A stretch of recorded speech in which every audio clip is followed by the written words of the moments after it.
నమస్కారం అండి. డాక్టర్ శ్రీహర్ష, నేను urologist and andrologist from KIMS hospital Begumpet. Basically micro surgery అంటే ఏంటి? మైక్రో సర్జరీ అంటే మైక్రోస్కోప్ ద్వారా సూక్ష్మమైన భాగాల్ని మనం ఐడెంటిఫై చేసి మనం ఆపరేషన్ చేయడం.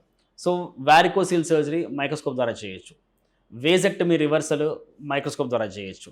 మళ్ళీ వేజోఆస్టమీ, వేజో ఎపిడైమాస్టమీ అంటే ఏవేవైతే స్పర్మ్స్ని మళ్ళీ నార్మల్ పద్ధతి ద్వారా బయటకు వచ్చే విధంగా మనం రిపేర్ చేయొచ్చు, వాటన్నిటి మనం మైక్రోస్కోప్ ద్వారా చేయొచ్చు. అదేవిధంగా పీనిస్లో, అంగంలో కూడా కొన్ని మనం మైక్రో సర్జరీస్ చేసే అవకాశం ఉంటుంది.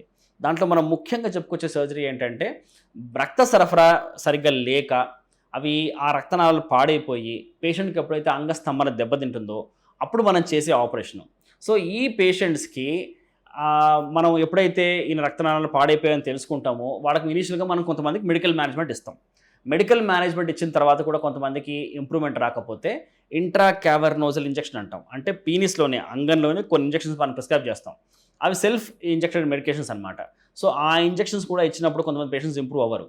దాని తర్వాత వాళ్ళకి అడ్వైస్ చేసే ట్రీట్మెంట్ వచ్చేసి వాళ్ళకి పినైల్ ప్రాసెసెస్ అంటే అదొక పర్మనెంట్ ఇంపైరింగ్ సర్జరీ అనమాట.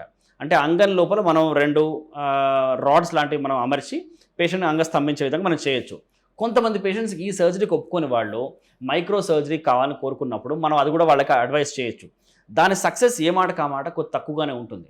ఎందుకంటే అంత మైక్రో లెవెల్లో చిన్న చిన్న నాళాలు మనం రిపేర్ చేసినప్పుడు ఆ నాళాల్లో ఒక్కోసారి అనుకున్న స్థాయికి రక్త సరఫరా ఇంప్రూవ్ అవ్వకపోవచ్చు, రక్తం గడ్డలు కట్టచ్చు, ఒక్కోసారి ఆపరేషన్ పూర్తిగా ఫెయిల్ అవ్వచ్చు. బట్ కొంతమందిలో మాత్రం ఈ ఆపరేషన్ వల్ల కూడా మనకు ఉపయోగం ఉండే అవకాశం ఉంటుంది.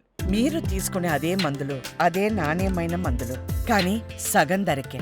అవును, మెడ్ ప్లస్ బ్రాండ్స్ పై 50 to 80% తగ్గింపు.